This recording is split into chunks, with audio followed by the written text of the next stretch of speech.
Hello everyone, স্বাগতম জনাইছো আজিৰ ভিডিঅ'লৈ। আজি আমি শিকিম ইন্টাৰভেলছ কাক কয়।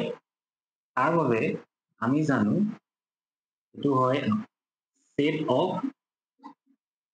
real numbers। set of real numbers টো আমি এনেকে ডিনোট কৰো r আৰু দুডাল আস্তানি দিও। এতিয়া আমি সাম ওপেন ইন্টাৰভেল কাক কয়, ক্লোজ ইন্টাৰভেল কাক কয়, সেমি ইন্টাৰভেল কাক কয়। So তাৰ বাবে মই যদি আমাৰ ৰিয়েল লাইনডাল কনসিডাৰ কৰো, আমাৰ ৰিয়েল লাইনডাল কেনেকুৱা এনে ধৰণৰ অলপ, তাৰ মাজত 0 থাকে আৰু 0 ৰাইট সাইডে থাকিব পজিটিভ ৰিয়েল নাম্বাৰছবোৰ আৰু লেফট সাইডে থাকিব নেগেটিভ ৰিয়েল নাম্বাৰছবোৰ। ঠিক আছে, আৰু এনেদৰে আমি লিখিব পাৰিম 1 2 3, এইফালে লিখিব পাৰিম -1 -2 -3। এতিয়া মই যদি এটা সেট লওঁ আৰু সেটটোত মই কোনখিনি সংখ্যা থকা বিচাৰো, যাতে 1 ৰ পৰা 2 লৈকে যিমানবোৰ সংখ্যা থাকে।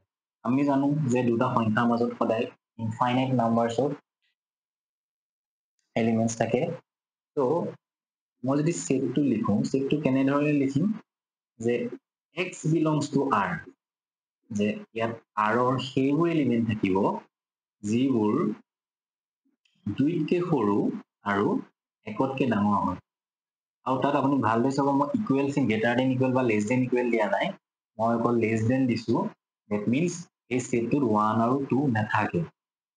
আৰু এই সেটটোকে আমি লিখিম স্মল ব্ৰেকেট দি 1, 2 বুলি। আৰু ইয়াকে কোৱা হয় ওপেন ইন্টাৰভেল। এতিয়া আকৌ এটাকে মই কওঁ, এইটো যদি মই আৰু এটা সেট লওঁ আৰু তাত r ৰ সেইবোৰ এলিমেন্ট থাকিব যাৰ ভ্যালু 2 বা 2তকৈ সৰু হয় আৰু 1 বা 1তকৈ ডাঙৰ হয়। ভালদৰে চাব, এইবাৰ লেছ দেন ইকুৱেল দিছো, ইয়াতো লেছ দেন ইকুৱেল দিছো। দ্যাট মিন্স এই সেটটোত 1 আৰু 2 দুইটা থাকিব। ইহঁতৰ মাজৰ সংখ্যাবোৰতো থাকিবই, লগতে 1 আৰু 2 দুইটা থাকিব।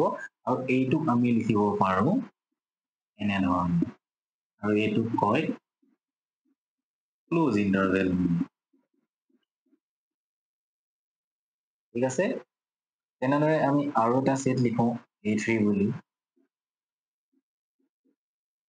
তাত যদি মই এনেকে লওঁ যে তাত সেইবোৰ এলিমেন্ট থাকিব যিবোৰ 1 বা 1তকৈ ডাঙৰ হয় আৰু 2তকৈ সৰু হ'ব। দ্যাট মিন্স ইয়াত 2টো নাথাকে, কিন্তু 2তকৈ সৰু সংখ্যা সকলো থাকিব, কিন্তু 1টো থাকিব। লেছ দেন ইকুৱেল দিছো আৰু এইটোক মই লিখিম এনেধৰণৰ।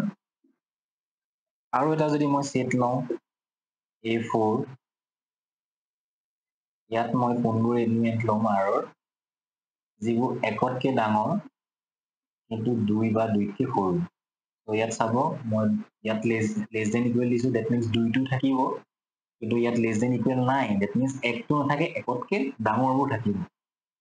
আৰু এইটোক আমি লিখিব পাৰো 1, 2 এনেকে। আৰু এইবোৰক কয় সেমি ওপেন ইন্টাৰভেল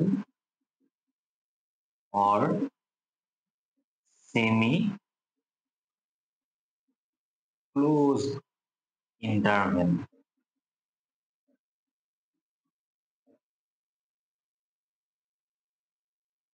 এতিয়া সেই কথাটোকে যদি মই অলপ জেনেৰেলাইজ কৰি পেলাই কওঁ, সাপোজ মই ৰিয়েল লাইনডালত যেনিবা মই যিকোনো দুটা নাম্বাৰ ললো, সাপোজ এইটো A আৰু B। তো মই A, B এইটো কোৱা হ'ব open interval of A, B। ইয়াত কোনবোৰ এলিমেন্ট থাকিব r ৰ যিবোৰ 8তকৈ ডাঙৰ আৰু 2তকৈ সৰু হয়। এইটোক কোৱা হ'ব ক্লোজড ইন্টাৰভেল বুলি of A, B। আৰু এই সেটটোত ৰিয়েল নাম্বাৰৰ সেইখিনি থাকিব যি A বা A-তকে ডাঙৰ আৰু B নহবা B-তকে সৰু হয়। আৰু তেনেদৰে semi open, semi close আমি ক'ব পাৰো A, B আৰু নহবা A, B, তো ইহঁতক কোৱা হয় semi open or semi closed interval বুলি। তো ইয়াত কোনবোৰ থাকিব? ইয়াত সেইবোৰ real number থাকিব যিবোৰ A-তকে ডাঙৰ আৰু B বা B-তকে সৰু হয়, B-টো include থাকিব। আৰু ইয়াত কোনবোৰ থাকিব? ইয়াত সেইবোৰ real number থাকিব যিবোৰ A নহবা A-তকে ডাঙৰ আৰু B-তকে সৰু হয়, ইয়াত B-টো নাথাকে।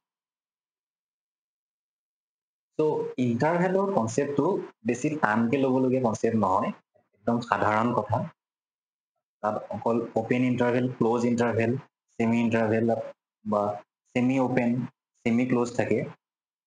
So ইমান টান নহয়, সহজ কথা। ইয়াৰ বিষয়ে আমি আৰু শিকিম। আমি ইয়াৰ পাছত next যি পঢ়িম তাত open interval, close interval আমি use কৰিম। আৰু তাৰ লগতে আমাৰ concept টো লাহে লাহে clear হৈ যাব বুলি মই আশা ৰাখিছো। ধন্যবাদ।